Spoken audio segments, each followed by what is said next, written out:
Temos realmente livre-arbítrio?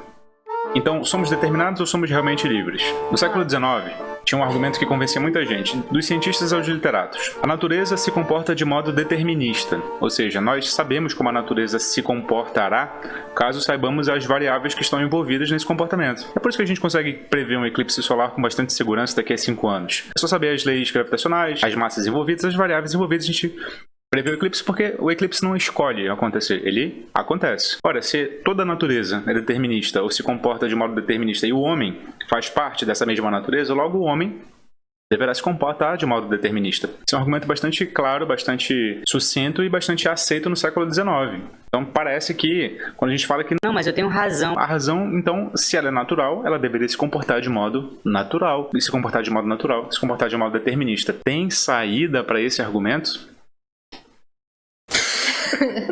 Bom, vamos lá. Dentro dessa perspectiva, parece sobrar pouco espaço para o livre-arbítrio, para que a gente tenha liberdade de fato. Parece mais que é uma sensação que não tem muito fundamento. Mas existem alguns elementos que a gente pode pensar para poder responder se a gente tem livre-arbítrio ou não. O primeiro ponto, dentro dessa perspectiva que o Vitor estava falando, é que mesmo a física, o comportamento do mundo, do universo e dos seus componentes naturais, hoje é discutido se é determinístico ou não. Então, mesmo nesse campo que parece já dado que as coisas são determinadas e que, portanto, a gente consegue, a partir de comportamentos anteriores, prever o que vai acontecer, está em jogo. Mas, para a gente não entrar nessa complexidade, a gente pode ir por um outro caminho. Porque há diferentes formas da gente considerar que talvez a gente faça parte de algum mundo determinista, nesse sentido da física ou em outros sentidos, como, por exemplo, a nossa psicologia, como que funciona a nossa mente, pode determinar como a gente vai pensar, sentir, o que a gente vai achar de uma determinada coisa, ou o contexto social em que a gente vive, como é que eu vou falar que eu tenho escolha, que eu tomo decisões, se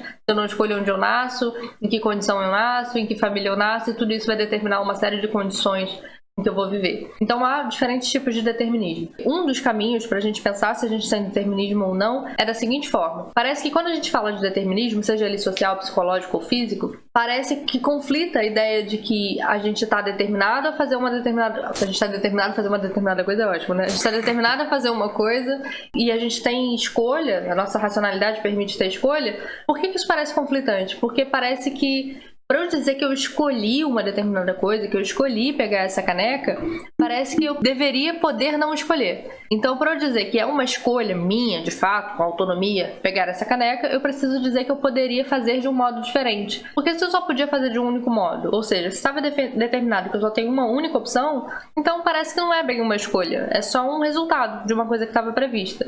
Então, parece que para a gente ter liberdade é preciso que eu tenha mais de uma escolha. Só que para eu te dar um ponto de vista sobre isso, eu vou dizer o seguinte. Uma das formas de a gente entender livre-arbítrio sem entrar em conflito com essa ideia de determinismo, seja ele qual for, é a gente entender que talvez a liberdade ela esteja muito mais associada ao quanto a gente se identifica com a nossa escolha do que de fato com ela estar ou não pré-determinada em algum âmbito mais amplo que eu não consigo compreender. Então, basta que eu não tenha sido coagido a agir de um determinado modo. Ainda que esse comportamento tenha sido previsto de alguma forma, se eu não fui pressionado, vamos colocar assim, a agir, se nada me pressionou, nada me coagiu a agir daquela maneira, ainda que alguns fatores sejam determinantes, eu tenho algum nível de escolha. Então acho que esse é um caminho possível para responder.